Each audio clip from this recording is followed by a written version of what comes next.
Әңгіме тірі өлік. Тағдыр тым қаталақ. Бірде бауырына басып еркелетсе, бірде өгей баладай өзектен тебеді. Кей сәтте жүрегіңді тілгілеген ащы өксікке қарамастан жарға жығады. Бірақ бұдан шығар жол бар. Егер екі иығынан қанды шеңгелеген сығымдап, тұқырта салған тағдыр тізінен құтылар күш тапсаң, әрине, көше бойлап ілбіп келеді. Құр сүлдері ғана қалған. Суалған жақ, ажары кеткен нәрсіз жүз, үстінде көптен бері су көрмеген ескі кір көйлек. Кенет күтпеген жерден мұны көре сала кішкене балалар тас атып, мазақ қыла бастады.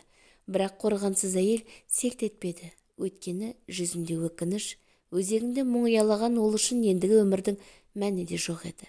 Бәрі жақсы болатын, алаңсыз жастық, мөлдір махаббат, алыс арманға қол созған сұлу бойжеткен.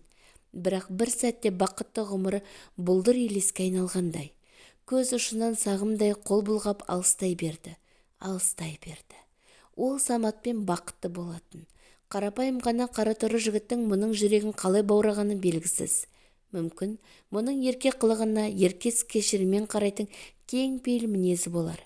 Әлде ақ көңілдігіл ме, әйтеуір бұл дегенде жүрегі елжіреп сала беретін.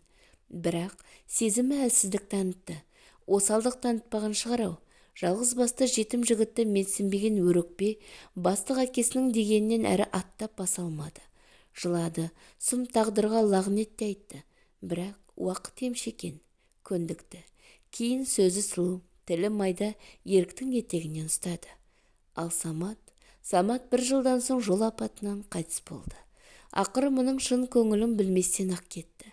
Уақыт өте берді. Екі баланың анасы атанды.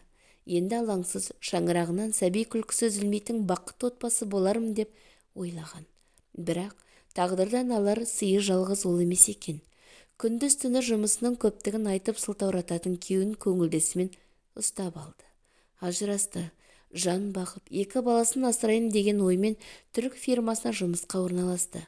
Өзге орта, өткенің ұмыттыратын алыс жер. Қырсық бір айналдырғанда шыр айналдырады екен. Шайтанның азғыруына еріп, өз қолымен от көседі.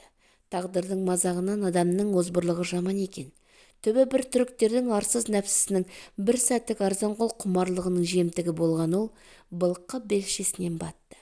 Кейін көкірегін жегідей жеген ой оны айықпас дертке шалдырықты. Ілбіп жүре берді.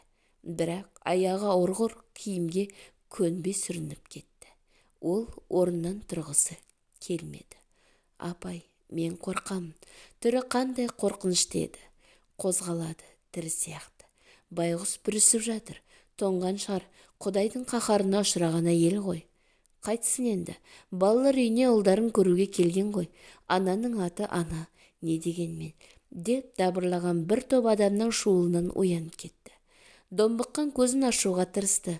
Ұмтылып орнынан тұрғысы келген. Бірақ ол әрекетінен түк шықпады.